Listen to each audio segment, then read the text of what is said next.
Bom, pequenos diplomatas, chegamos ao último documento. Tecnicamente não um documento, mais três, mas ao mesmo tempo vocês vão entender. Eu falo dos projetos de resolução. Os projetos de resolução são 3 ao todo, sendo que um desses projetos é uma variação de documentos de trabalho, mas eu vou explicar. Tipos de projeto de resolução e funções. Temos o primeiro, que é o projeto de resolução de crise, que só é usado para resolver a crise. Então, enquanto não houver uma crise, não é necessário se preocupar com esse documento.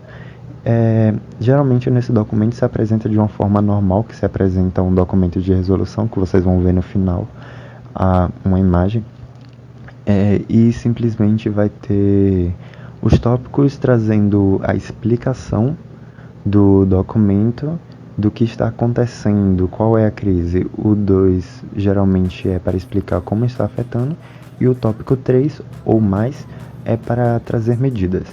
Eu sugiro, da minha parte, minha opinião, que tanto documento de trabalho como projetos de resolução sejam trazidos em tópico 1, tópico 2 e tópico 3, para falar qual é o problema, como está afetando e qual a medida para solucionar.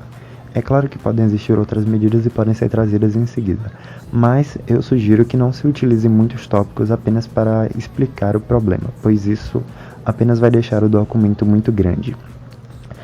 Voltando a falar exatamente do projeto de resolução de crise, ele simplesmente tem um período até o final de crise. Então, enquanto a simulação disser que existe uma crise, terá até aquele tempo para entregar o documento. E projetos de resolução são votados.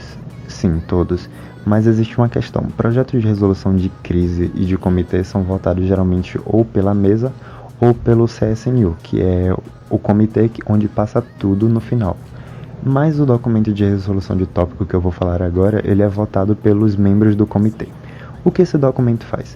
Ele é uma variação de documento de trabalho e ele só resolve tópicos da agenda, como o próprio nome já diz. Quando tiver uma agenda e pelo menos a metade e acrescentar de mais um ou dois dentro do comitê já tiver se pronunciado sobre tal tópico e já tiver sido trazido um documento de trabalho referente àquele tópico, pelo menos, vamos dizer que tem o tópico 1, tópico 1, tópico 1.1.2. Quando se trazer um documento de trabalho para cada um desses tópicos, pode-se solicitar um documento de resolução para poder finalizar aquele tópico e ser pulado para o 2. Não é obrigatório, pois o comitê pode agir de livre e espontânea vontade e trabalhar com todos os tópicos sem nenhum problema. Mas apenas para manter uma ordem e um controle mais exato, é bom que esse documento seja feito, para saber quais os documentos que já foram apresentados, pois assim será mais fácil para trabalhar com o projeto de resolução do comitê, que é um documento que só é feito para finalizar a agenda. Como esse documento é feito?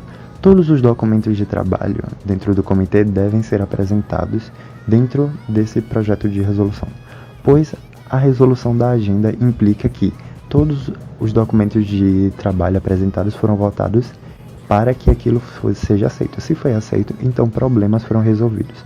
Se problemas foram resolvidos, então significa que dentro do projeto de resolução do comitê existem soluções para todos os tópicos da agenda.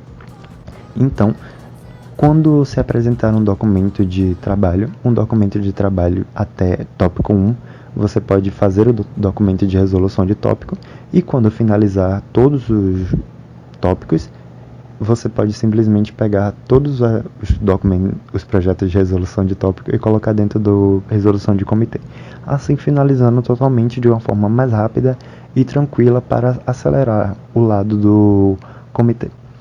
Eu espero ter ficado claro para vocês. E segue o modelo.